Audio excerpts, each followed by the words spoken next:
Welcome to GenWorld, where shit can get real and the truth can run free. Today we're going to be doing a full review of Tales of Zestiria. This is the PC version of the game, which was ported from the PS3, also released on the PlayStation 4. I'm just going to go ahead and start off. This game is amazing. Like towards the middle of the third act, it did get a little boring, but I will talk about that in depth in a little bit. But overall, I love this game. Great game. So shouts out to the developers, and we are going to go ahead and get this thing underway.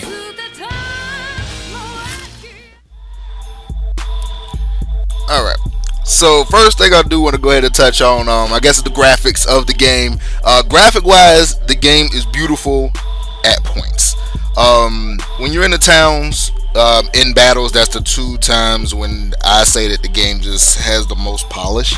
And even though, yes, I know that the game is a port from a PS3, so the textures are not going to be the best, but at the end of the day, it's like whenever you're in the caves, or mainly just really on the overworld, everything can get kind of plain and muddled. It look like a lot of repeat textures and everything, but the detail in the characters, in the towns, you just see a lot of crowds of people, and just the main characters themselves, the amount of detail of them is amazing. But then it's kind of weird because seeing the main characters detailed and then seeing them on this backdrop is odd, so it kind of clashes at times. And then what's really dope too is that you can customize the characters' outfits, and let me tell you, I unlocked an outfit while I was actually recording footage, and yeah. I felt kind of good about it. Oh, shit! Oh my god! Oh my god! Oh my god! Black, gold, and red. This shit came straight from Gucci. Oh, this shit came straight from Gucci. Oh my god! But this outfit right here, you see how the damn dust is flow off my boy like that? This shit Gucci. This shit gotta be Gucci. Oh Lord. Let me get out this boring ass cave.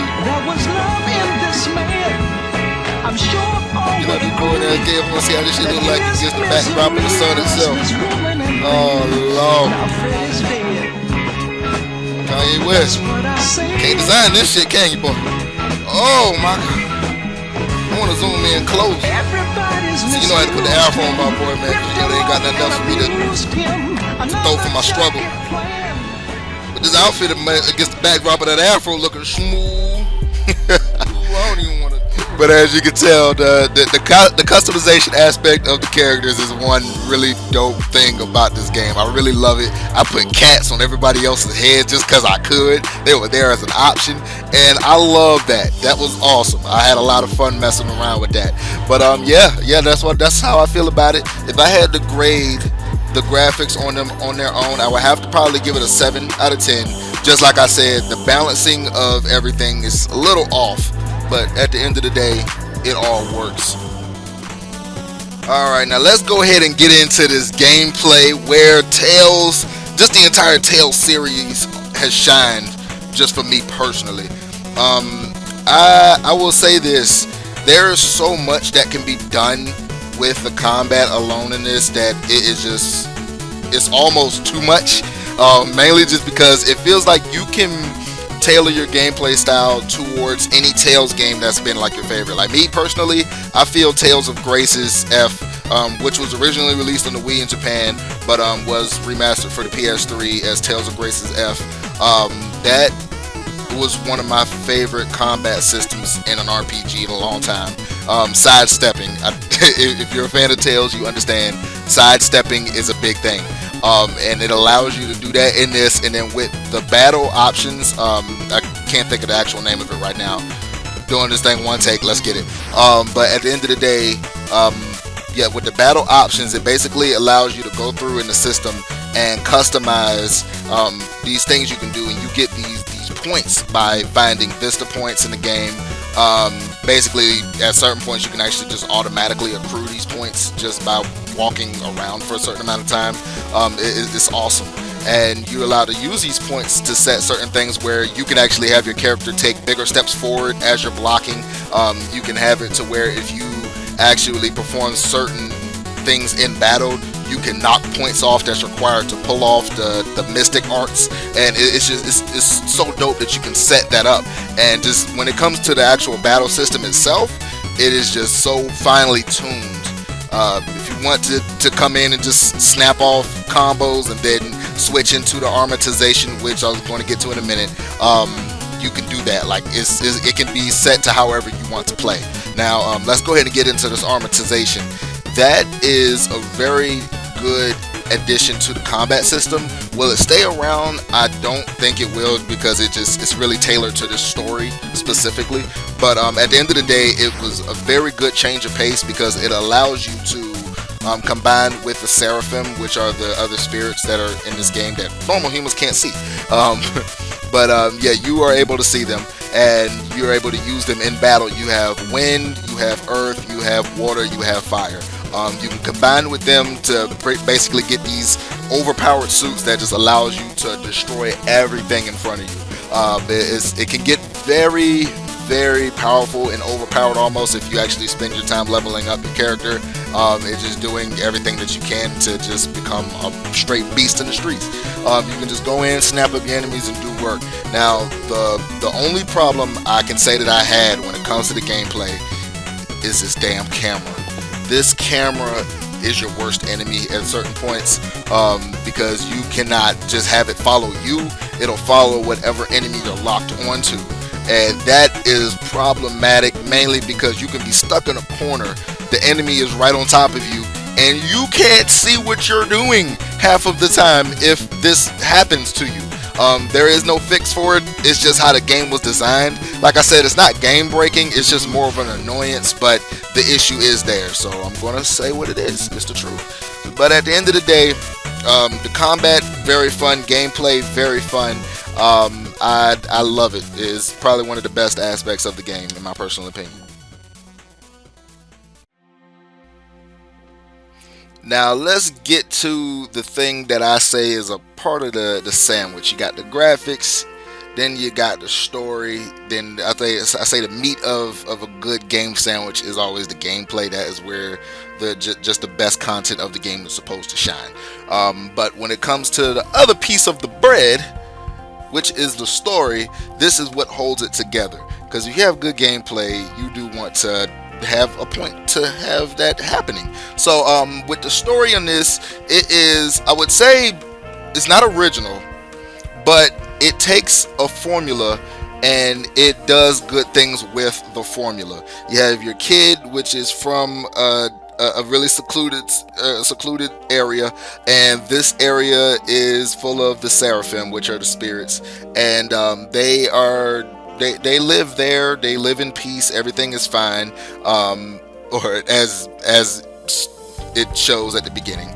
But then things just one day goes wrong, and you're just thrown into adventure. You leave your town, you go on an adventure, come to find out that you are destined to be the chosen one, aka the shepherd, aka the monk of good, or whatever they call it. But the shepherd is what they're calling it in the English version.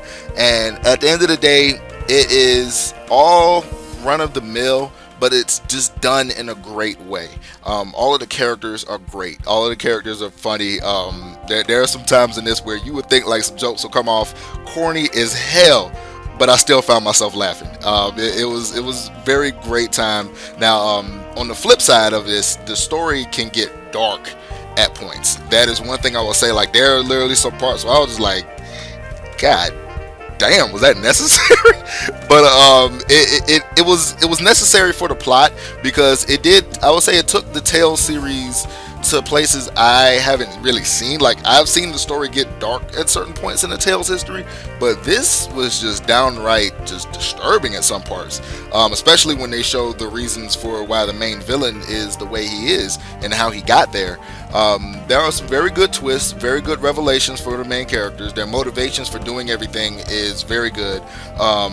And I just like how they actually switch up like your partner.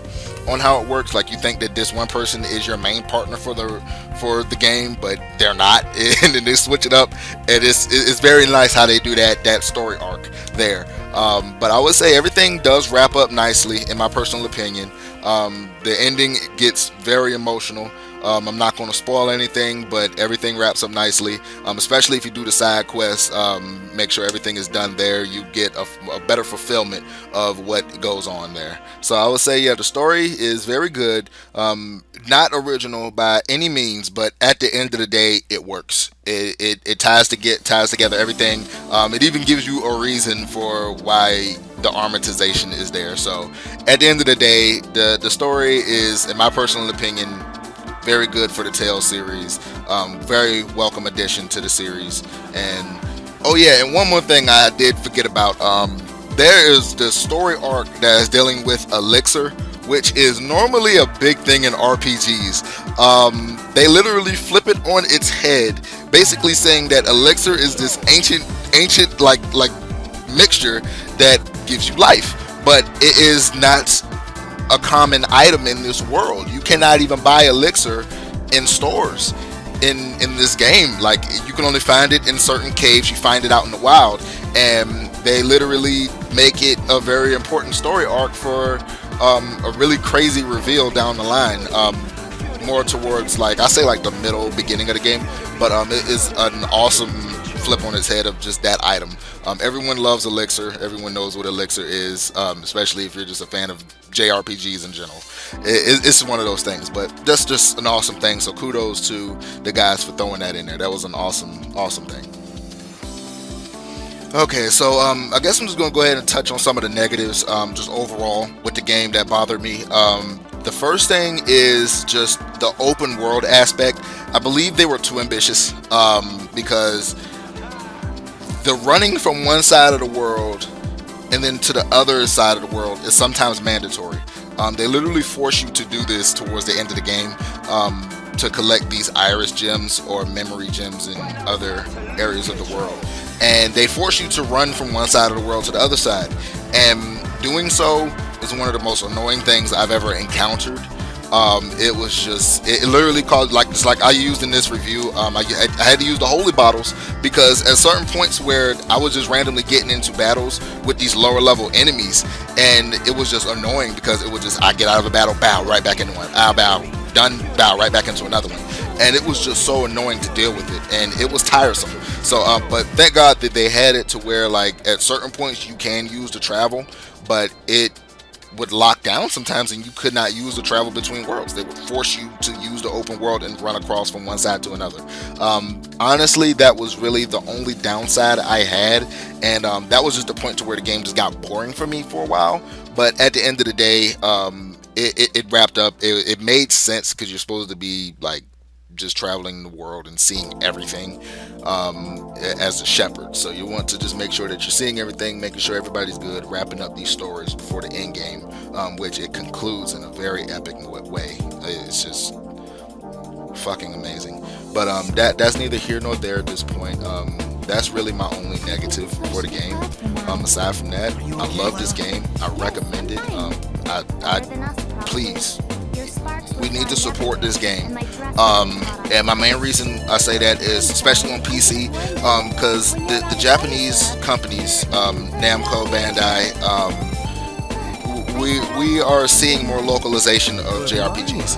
I mean, we're getting Tales games, we're getting the Dragon Quest series, Persona, all of these series that normally are Japanese only on this Gaia. A lot of games that Nippon Ichi are doing, they're localizing them, and they are great RPGs. They are great games, and this is the first one we've seen on PC from the Tales series, and I would love to continue to get some. Like, we're getting Symphonia next year, we already know that, on PC, but if we want to continue to see these great games getting released on PC, I do believe, like, they do need to quit playing with the 30 frames per second. Like, it's not a complaint, but come on, man, we got more powerful PCs. We want to see the power being brought out of these games. But at the end of the day, I think we need to support this, especially on PC, just so we can just start getting better quality games on this console. But at the end of the day, I say, if I had to drop numbers, I'm gonna run with an 8 out of 10. Run with an 8 out of 10. That's gonna be my grade for this game. Amazing game. I will be playing through this again to achieve the 100%, because you got your new game plus. They let you just do some outlandish crazy shit with the new game plus on this. So if you're a fan of the Tale series, you already know what I'm talking about. But at the end of the day, 8 out of 10 with this game. Very magnificent. I recommend it fully. Must buy. Especially on PC, PS4 also, because they look the exact same. PC and PS4, they're identical. But at the end of the day, it's your boy Gen. This has been GenWorld, where shit can get real and the truth can run free. And I'm gonna see you on the next review. Keep love alive.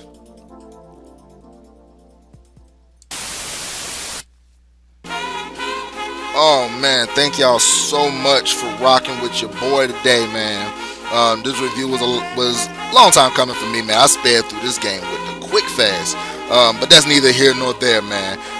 If y'all did like the review, go ahead down there, drop your comments, y'all's thought on it, and then at the end of the day, man, if you liked it, like it. If you want to see some more, go ahead and knock the subscribe button loose. And yeah, man, y'all keep on being beautiful. Keep love alive. If y'all want to chill with the music that I got from Sonic the Next Level, I just did a video on this. I'll lock a link down in the description. But at the end of the day, man, keep love alive. That's all it's about.